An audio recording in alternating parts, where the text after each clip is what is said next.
Hi everybody and welcome back to the Duggan Daily Dish. I'm Jamie Duggan and this is my kitchen.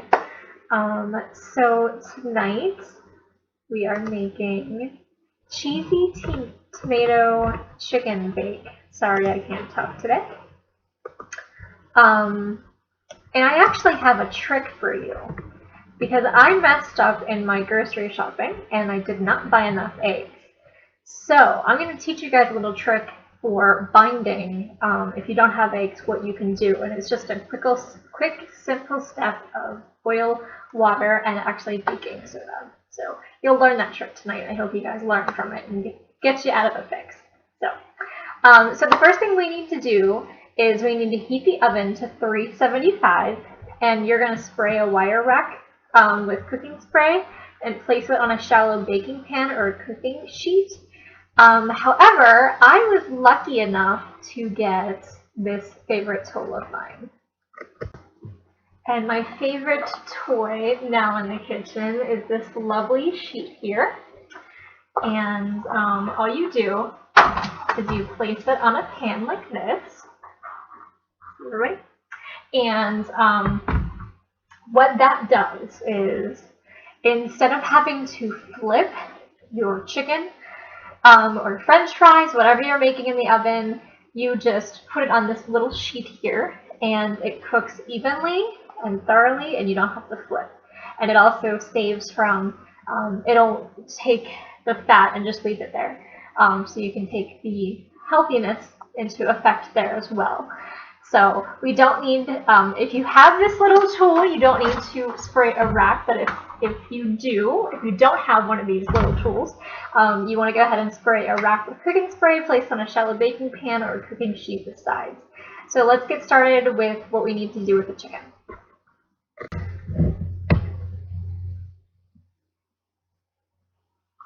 Okay, so I want to show you this egg trick. First of all, we have in here flour, 1.5 cups flour, and then in this we have 1 cup of the breadcrumbs. And now I'm going to show you the little egg trick. Usually I do this before, but I wanted to show you what I'm doing here. So hold on 1 second. Okay, so here's the egg trick. If you don't have eggs, you can easily make a binder out of 1.5 tablespoons of oil. You can use any oil. I like to use vegetable oil, works the best. And then 1.5 tablespoons of water. And then the trick here is you're going to add a teaspoon of baking powder. I'm using my little cheat sheet to make sure that I do this right. Yeah, 1 teaspoon of baking powder. And you just combine that all together into the dish. And this is going to be your binder. So just stir it around. Make sure the baking powder gets disintegrated. Stir that in well. Okay. That looks about stirred up to me. Okay, so now we get to have fun with the chicken. Okay, so this is the fun part. If you're having a very stressful day, make sure you make this meal and you have one of these tools. And this is a meat mallet / tenderizer. So much fun to get your aggravation out.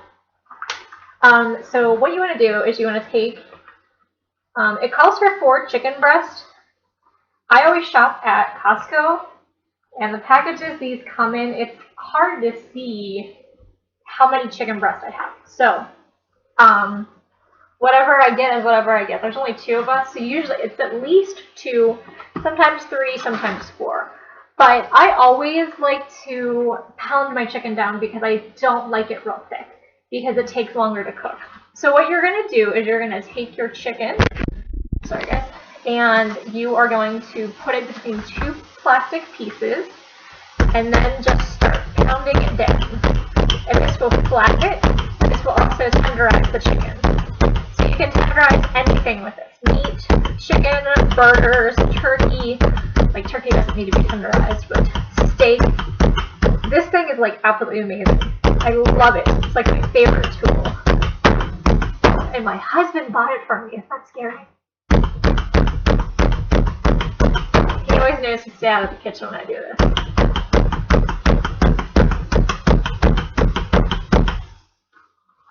If you don't want to use a plastic wrap, you don't have to. It's just a basically guard of chicken juice. So sometimes I use it, sometimes I don't. This, I think, is actually what I need. So I am going to take out a plastic wrap. Now, when you do the flour, the 2 cups of flour, I'm sorry, the 1.5 cups of flour, you're supposed to put salt and pepper in that, but you also want to make sure you generously salt and pepper the flour. But you also want to salt and pepper your piece of chicken as well.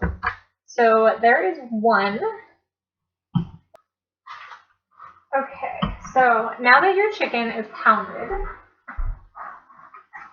you're going to cut this in half now.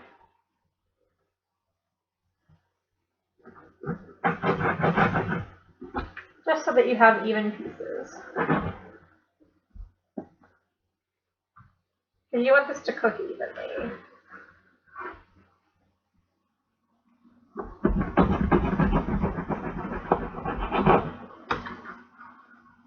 Okay. Alright, so we have all of our chicken pieces, and now we're going to dip them in the mixture that we just created. Okay, so you're going to take each piece of chicken, and you're going to dip it here in the flour. Make sure you coat the chicken really well with the flour.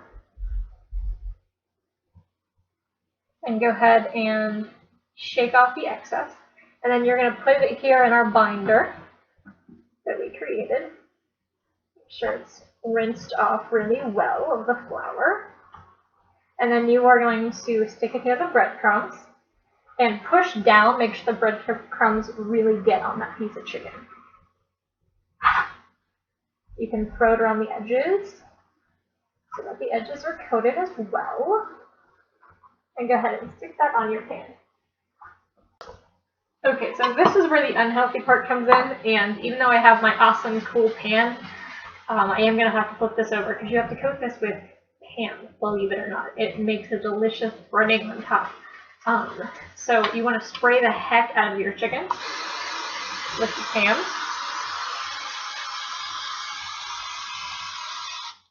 Okay, and then you are going to stick this in a 375-degree oven that we've already preheated for 10 minutes. You're going to flip it over, you're going to spray it again, and bake it for another 10 minutes. So once I pull it out and flip it, I'll show you what it looks like for the 10 minutes. Okay, see you then.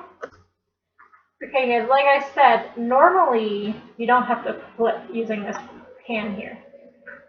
But in this recipe you do, because you got to coat each side with the spray. So go ahead and flip, and then I put my spray away, didn't I? Yes, I did. Okay, so you're just going to spray this side with ham, and you're going to stick this back in for another 10 minutes. Side note, I did have way too much flour, and I didn't have way too much Progresso breadcrumbs because I used less. But this calls for 4, which makes 8 of these squares, and I only ended up with 4. So I probably would have been able to use all the flour. But I will see you guys in 10 minutes. While you're doing this, it's a good idea to have this as a side with pasta. So boil some water and put some pasta cooking as you put this in the oven, and that will make a delicious meal for you. That's what I'm doing. Okay, so our chicken is out for a couple minutes. And what you're going to do is you're going to take, it says organic tomato sauce, chunky. You don't have to use organic if you don't want to. We don't use organic in this house. And then you're going to take 1 large spoonful and drop that right there on the chicken. Spread it around if you'd like.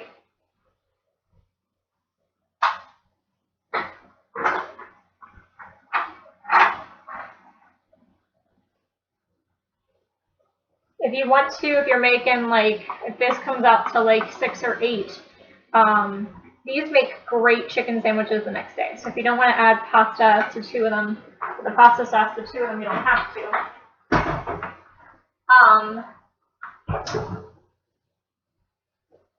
And then on top of that, you're going to add shredded mozzarella cheese to each of these. So just a handful on each. So just drop cheese on the mat.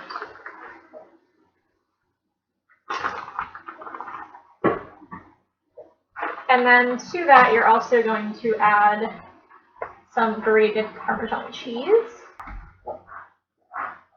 There, we got it open that way.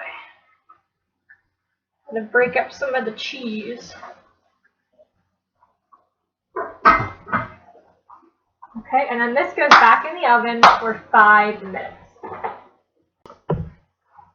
Okay, so that's it. We have our chicken resting for about 2 to 3 minutes. So while that's resting, get your pasta and your sauce put together, plate it up, and then you can put your chicken right on top. So I hope you enjoy your dinner, and I'll see you for the next episode. Thanks for watching.